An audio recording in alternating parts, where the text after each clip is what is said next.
All right, what a great start to our morning this morning. I woke up this morning. One of my favorite things in the world is just a warm summer morning, right? Anybody else? It's just like my favorite. You walk out early and you already feel the warmth. So great. And then that music this morning, just amazing. I really appreciate the band. I want to do that. We don't do that a lot here, but they just do an awesome job. I don't know if you've met Robert, but he's been singing and leading with us for the last week. He's just doing a fantastic job, and I've loved having him here the last couple months. And I got Josh and Noah and Colin. They're here just about every week, so I just really appreciate those guys and love these guys. And just a great start to my morning personally for me. And I've been loving the series too. This has been a blast. It's a lot of fun. How many of you were here last week for the cliffhanger? Anybody? Yeah, you know. So if you remember the cliffhanger, now you know why Brad skipped town and left me to do the message. Actually, Brad, right now as we speak, he's in the middle of a triathlon. Yeah. So this guy would rather do 3.5 hours of cardio on a sprained ankle than say the words, "Wives, submit to your husbands," out loud in front of people. So, which I get. it. That is not a fun thing to say in front of people in 2021. I don't think that was a fun thing to say in 1980. In 1950, those people loved that kind of stuff, but not now. Not now. So why are we doing this? Well, please don't cancel me just yet. As I often say in my own marriage, let me explain, okay? Because I do believe that today we're going to take a look at, I believe, one of the most fantastic relationship statements in any literature anywhere, and it's found in the New Testament. And so I am actually excited about today's episode, the one about marriage. What does it look like to have a binge-worthy marriage? What does that even mean? And I think, let's be honest, we'd all like to be the couple that other people are jealous of, right? We want to be the ones that everybody look at and say, wow, they just have such a great marriage. I think if we're honest, we'd love that. But as we've been talking about in this series, having a binge-worthy life isn't one where people see us and see how great we are, but people would see our lives and they'd be able to connect the dots from how great we are, or how things are going for us, and how great our God is. Ultimately, we want people to see how great is our God. And this goes all the way back to that first episode. We had the salt we passed the salt. We are the salt of the earth. And Jesus said that they would see your good deeds and what? Not say, hey, that's a really nice guy, or he's a good guy. No, they would see our good deeds and praise our Father in heaven. That's the whole point of this series, that we live lives that point people to Jesus. And we're going to take this goal of pointing people to Jesus and apply it to our marriages today. And I think that what we can uncover today, for those of you who are married, might say, you know what, maybe I wish I'd heard this earlier. Or for those of you who are single, or maybe in a dating relationship, engaged, you're going to say, you know what, I'm glad I'm hearing this now.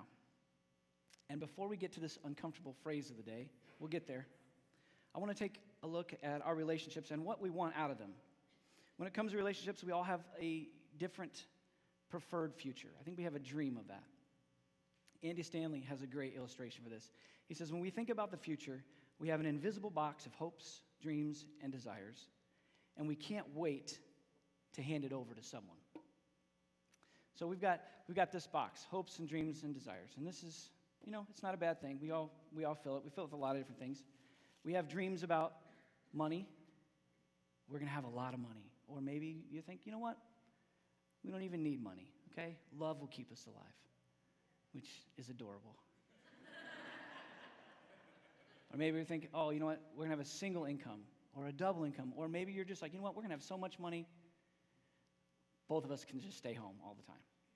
Anybody else here with that goal? Colin, that's your goal? All right, here you go. You're going to need these. These are $1 million bars.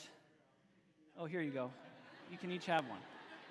I'm pretty sure if you eat that, you have lots of money. You don't have to work anymore.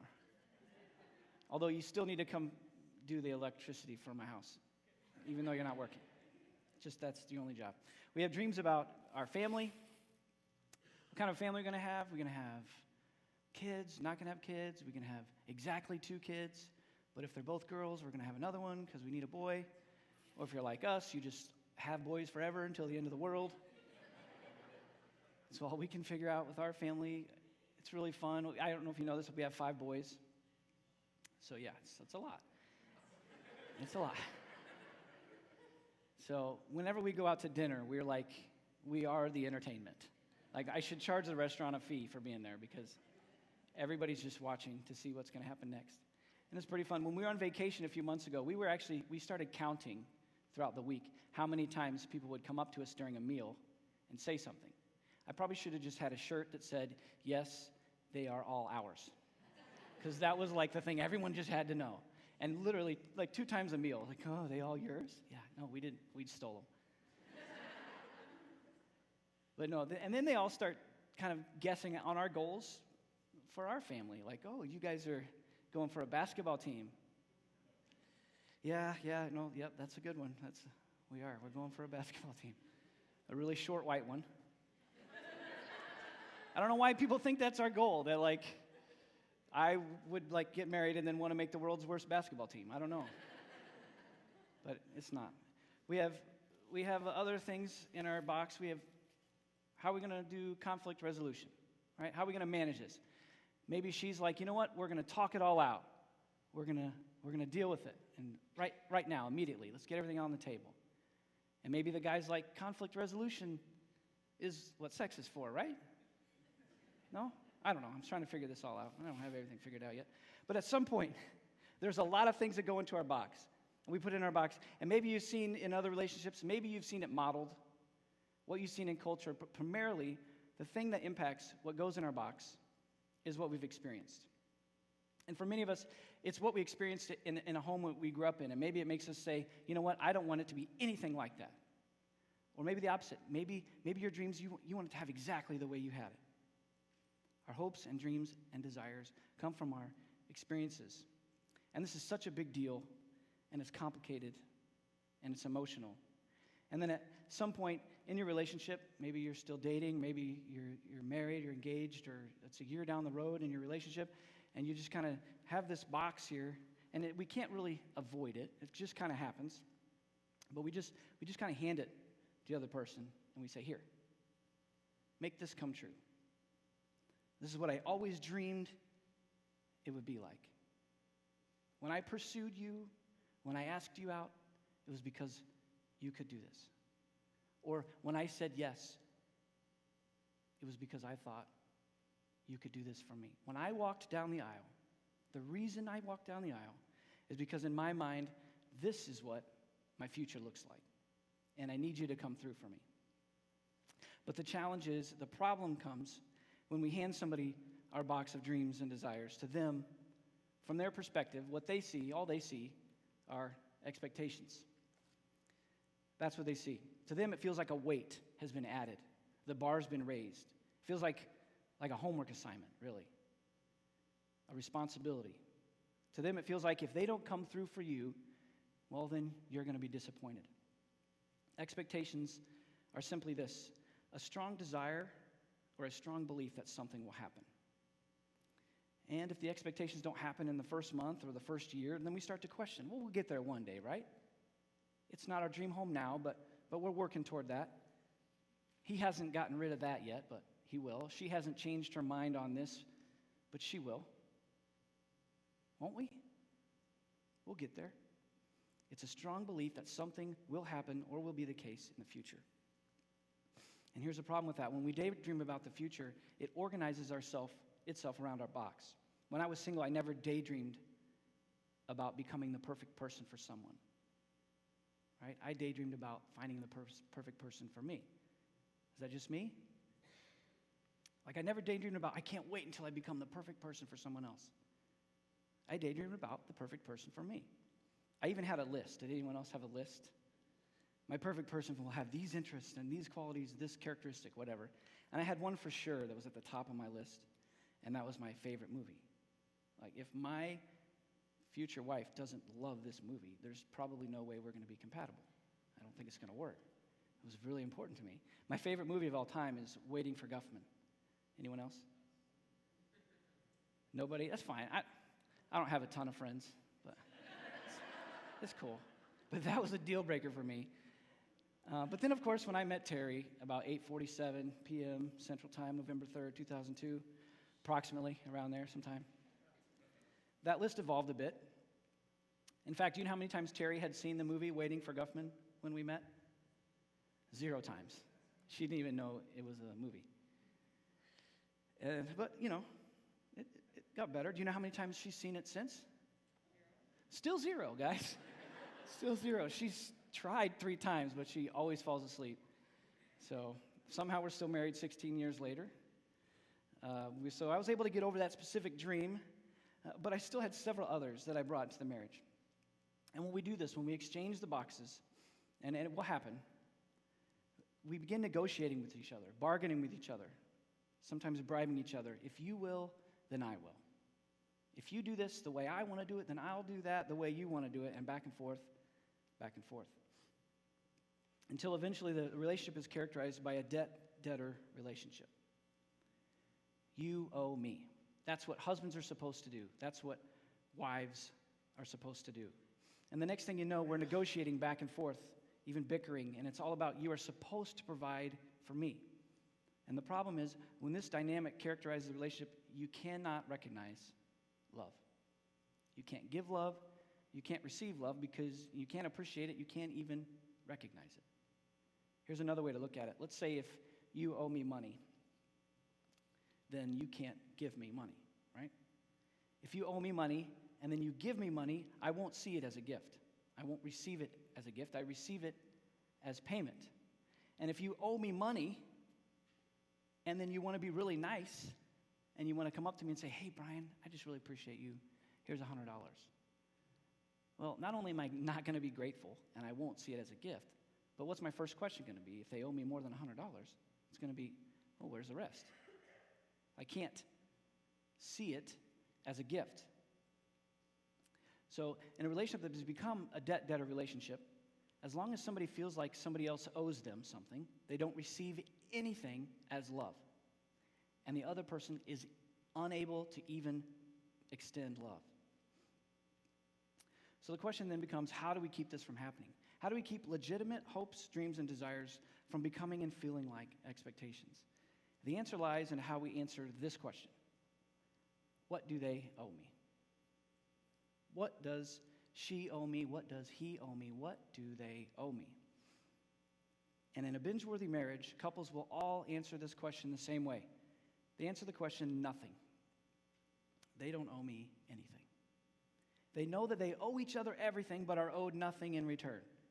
I want to say that again. They know that they owe each other everything, but they're owed nothing in return, which, granted, doesn't really make any sense. But I think what you're going to find with happy couples is that a lot of what they do doesn't make any sense. And that's what this entire series is about. That when the world sees our relationships, our lives, our love for others, our humility, hopefully, it won't make sense to a lot of people. And that is the foundation of the series. That is exactly what a marriage centered around Jesus is all about. A great relationship is not built on an exchange of goods and services. A great relationship really comes down to a submission competition where both people are racing to the back of the line. And in any healthy relationship, instead of there being bargaining and negotiating, there's a sense of, well, she doesn't owe me anything, he doesn't owe me anything, but I feel like I owe her or I owe him everything. So where do we get this idea? Where did this come from? Well, here's the story. Here's how this happened. At the end of Jesus' ministry, he's hours away from being arrested. He gathers his disciples together and he says to them, here's a few things I want you to remember. And he's meeting with them. Towards the end, he says this. He goes, I want to give you a new command. A new command I give you. Now, this is kind of a big deal because the only person who could give commands was God. So he's making a pretty big statement that's saying, I'm going to give you a new command. And he says this, a new command I give you, love one another as I have loved you, so you must love one another. It's an epic moment. This is a big moment because basically he's saying, I'm reducing all the Jewish law from like 600 and something down to one. That at the end of the day, these are your marching orders relationally. You are to treat other people the way I have treated you. And man, around that room, when he said that, it must have been, I don't know, maybe pretty quiet. Because I think each person in that room, to a person, would look and say, oh man, if I have to treat everybody the way he treated me, that's a big deal. Because this man loved me in a way that no one else ever had or ever probably should. And Jesus could have went around that room to a person and been like, hey, Matthew, you remember who you were when we met? You were an embarrassment to your family, to your friends. You were a Jewish tax collector. You were taking money, robbing money from your friends and family to give to the enemy. And what did I say to you? And Matthew's like, well, you said, follow me. That's right. And he could go to Peter and he could say, Peter, you remember how mad you were when I told Matthew he could follow us?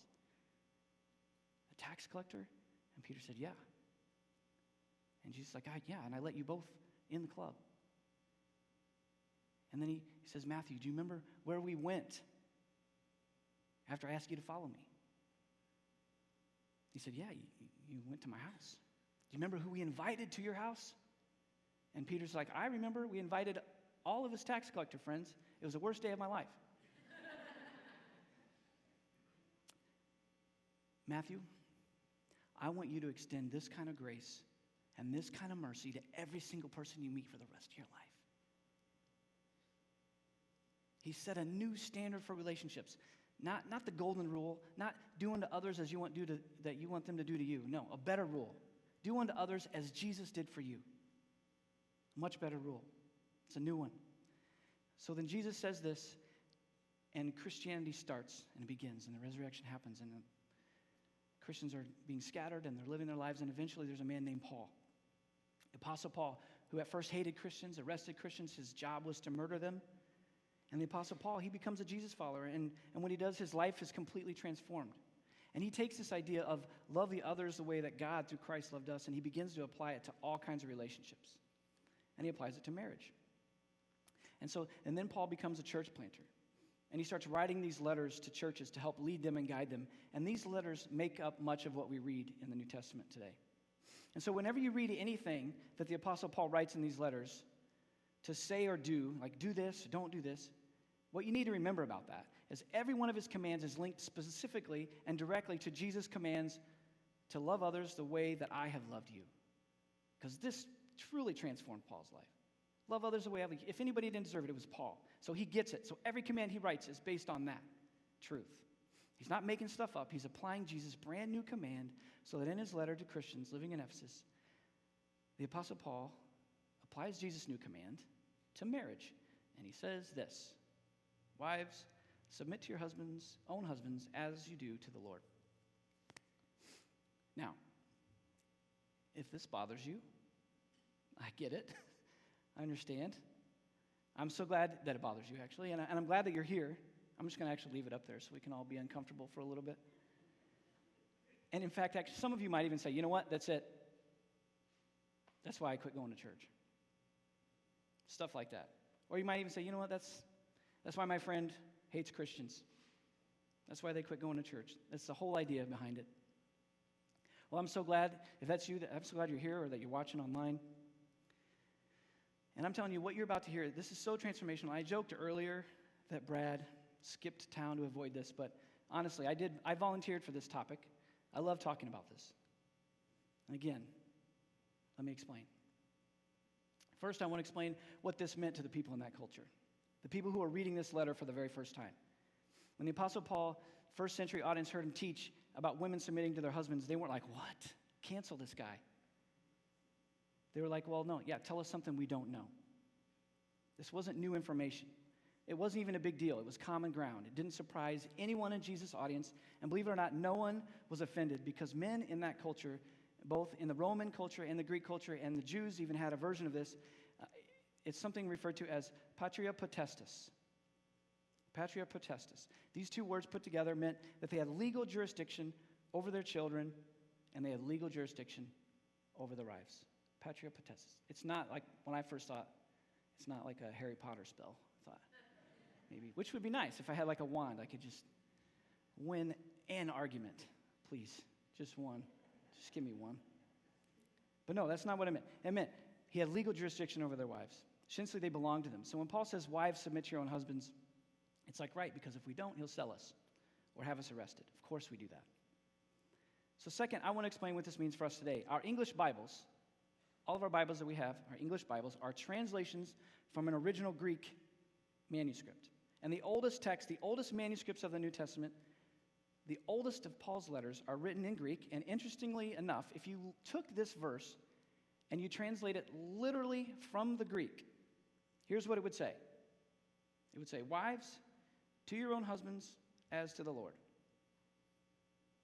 There's no verb in the statement. In the oldest Greek manuscripts, there's no verb. The word submit isn't there. So why not? Why no verb in the oldest Greek text? Why isn't there a verb in this verse? And the answer is, the verb comes from the verse before. And this was a typical kind of Greek grammatical way of doing things. You make a statement with a verb, and then in the next statement, you just infer the verb from the previous statement. You don't include it. You just take your verb from what came before. So that submit, the verb submit, is actually inferred from the verse that came before. So now, we should ask, what was that verse that came before with the verb for this verse? And this is the game changer. As upset as maybe a lot of people get when they read, wives submit to your husbands, this verse that we're going to read before had the opposite effect. It was unbelievable to the men. Here's what Paul said before he told wives to your husbands as to the Lord. He said, submit to one another out of reverence to Christ. And there it is again. Every time the Apostle Paul tells us to do something, he points us back to Jesus. Reverence to Christ. This is why we're doing this. As God, through Christ, has done something extraordinary for you, you are to demonstrate that same kind of love in your relationships with each other, including romantic relationships, including marriage. You are to submit to one another out of reverence to Christ. In other words, the submission, guys, it's mutual. And this word reverence, it's a sense of awe. Like in awe, in light of everything that God has done for me, in the light of everything he's done for you. That's the reverence that I have. And all that awe and energy is to be translated into love for other people. So this is why Bingeworthy marriage is a submission competition, because the command to submit is mutual, a mutual submission. And this is what couples in a binge-worthy marriage know. They know, I'm here for you, you're here for me, but I'm not here for you because you're here for me. I'm here for you because God was here for me when I needed my Heavenly Father the most. I'm going to leverage all of my resources, all of my talents, all of my gifts, all. I'm going to leverage all of me for what benefits you the most. And we may have different roles in our relationship. We may have different responsibilities. We may have different gifts and talents, but we do not have different value. And I'm telling you, in the first century, this was unbelievable. And what came next was even more shocking. What Paul wrote next, maybe, I don't know, I pictured people just getting up and walking away. It had an effect on the audience that, like I said, it mimics the opposite effect that we have. Because in that culture, again, it was assumed that women submit to your husbands. And what he said next was so disruptive. He says to the men, husbands, love your wives. Now today we're like, of course, yeah, love your wives. That's exactly what you're supposed to do. But in the first century, it wasn't, of course. In the first century, it was like, wait, hold on a second. You're telling me I have some sort of responsibility to her? Because she has the obligation to me. And the Apostle Paul says, like, I'm not finished. Husbands, love your wives just as. And there's that just as again. These two words, whenever you see that in the New Testament. Just as. Pay attention. Because that's when we point it to Jesus. Husbands, love your wives just as Christ loved the church and gave himself up for her. So now this audience that's reading this letter, it's a Christian audience. So the guys in the room are going to be like, oh, wait, I know this story. It does not end well for Jesus. I know where you're going with this, Paul. I get that wives submit because they kind of have to, but now you're telling me we have some sort of responsibility toward women? We have a responsibility toward our wives? That somehow you're inferring that there might even be this sense of equality? Where are you going with this? And the thing is, we know where this goes. Jesus died for the church. And then Paul says this: in the same way, husbands ought to love their wives as their own body. It's almost like he's saying, okay, so if you don't get this whole connection between Jesus and the church, let me make it simple for you, okay? You know, you're responsible to care for your wife, responsible to protect your wife, care for your wife as if she is you. I can imagine this would be more than they could handle. And it was brand new. He was equating men with women, and it was scandalous and so powerful. And the reason that we bristle at this phrase, wives submit to your husbands, is because our culture, our American Western culture, embraces the equality of men and women. So the minute we hear somebody's supposed to submit to somebody else, it's like, I don't like that. But here's the amazing news. Guess who introduced this idea of equality to the world? Who brought this out in such a big way that it actually made a big difference in culture? And it was Jesus. To the women in this room, he argued for your value. He argued for your worth. He argued for your dignity before it was even a category for anybody else in the world. And the Apostle Paul, he comes along and he's like, men, because of the way Jesus views the women in your life, you are to treat them with extraordinary, extraordinary value. Last week, if you were here, we heard the incredible story of a woman named Joanna. Not a real well-known story, but a great one. If you missed it, I encourage you to go back online and watch that one. But women, they supported his ministry.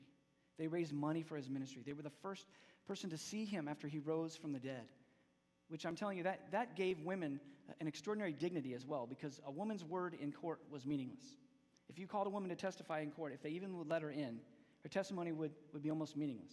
And yet, in spite of that, all the Gospels tell us that women were the very first people to see Jesus alive after he rose from the dead. And Jesus rolls this out, and the Apostle Paul kind of goes with it. And he says, I know you weren't surprised when I said women are to submit to their husbands, but I'm telling you, men, women, in God's eyes, you are equally valuable, and you are to submit to one another. This was life-changing. So what's Paul's point? His point to the men was, let me ask you this question. Men, what is life to you? What is life to you? Women, what is life to you? What is life to you? However you answer that question, just put him or her before that. It's a big deal. And you can't do that. You can't do that as long as you've got this big box of expectations between each other. You can't love your wife, you can't love your husband, or you can't submit to them. As long as you're trying to submit, have a submission competition, as long as you've got this big box of expectations sitting between you. In a binge-worthy marriage, somehow they get rid of this box and they become all for the other person. But we do have some legitimate things in this box, right? But how do we make this about our hopes and dreams, truly, and not about expectations? And that happens when you both decide he doesn't owe me anything, she doesn't owe me anything. I'm deciding. I don't feel it. I don't hope it. I'm deciding you don't owe me anything, but I owe her or I owe him everything. And the key here is that, and this is what's going to be maybe frustrating for a lot of us, is that it has to be mutual.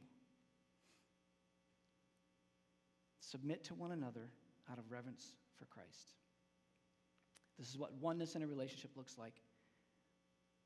His best over yours, her best over yours. So this week, as we go throughout this week, I want you to ask a couple of questions this week. One of them is for yourself, if you're married in a relationship, or if you're single, for sure. Ask this question. Start thinking about this.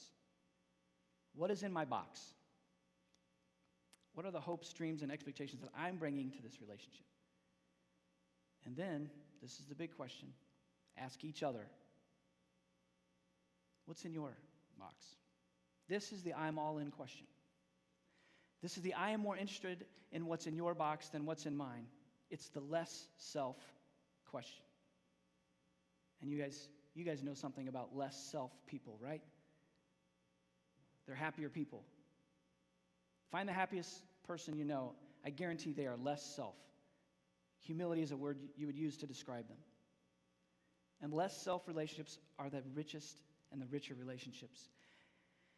And I also understand that it may be kind of scary for you to trust that the other person will be less self as well. Maybe you be wary that you can both decide at the same time to drop that tug of war rope and begin to try and win the submission competition. And I want to tell you, because you love Jesus, if you're a Christian, you have to go first. And I'll tell you why, because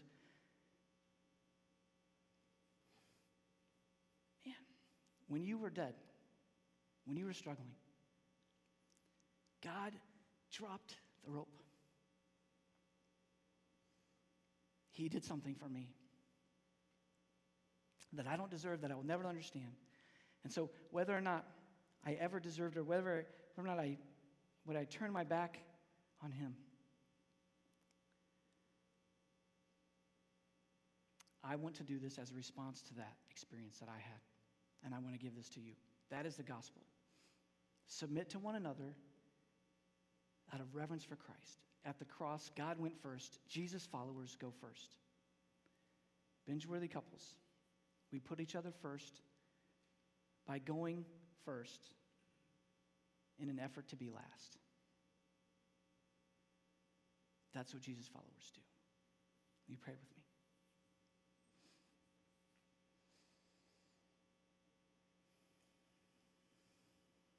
Dear Heavenly Father, we are humbled before you. God, we ask that you'd bring something extraordinary to our relationships, all of our relationships. Bring something extraordinary to them that we can't explain. That when other people see it, they don't say, that person's great or that couple's great, but they see it and they say, what is different? What is special about that, God? Help us to live lives that point people to you. That's our prayer. That's our commitment. Help us to love every person we meet the way you loved us. It's in your Son's name that we pray. Amen. Each week, we take communion together. If somebody has one, do you mind throwing it to me? It's not usually what I do. I forget to. Thank you. That was a very good throw. All right. We take communion together. And this is what this is about. This is the submission competition. This is the example right here. Jesus said, this command I give you, remember what I did for you. So as we take the bread, we remember what he did for us. Let's take the bread together and eat.